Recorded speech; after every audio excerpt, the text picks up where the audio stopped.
Hey, what's going on, you guys? So in today's video, I am going to show you how to fix error in Body Stream in ChatGPT. Okay, so here I wrote a question and ChatGPT gave me this error that says error in Body Stream. Now, how do we fix this one? Actually, it is quite easy. So if you encounter this error, all you have to do is create a new chat. Now, to do that, you can click on New Chat.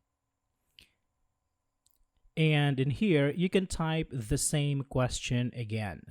All right, so here I'm going to type how to block ads on YouTube with ad blocker. All right, so here we can see that ChatGPT is answering it correctly this time without any error. All right, so here again, if you encountered such error, all you have to do is tap on a new chat and you should be good to go. All right, so that's it for this video, guys. Thank you for watching and I will see you in the next one.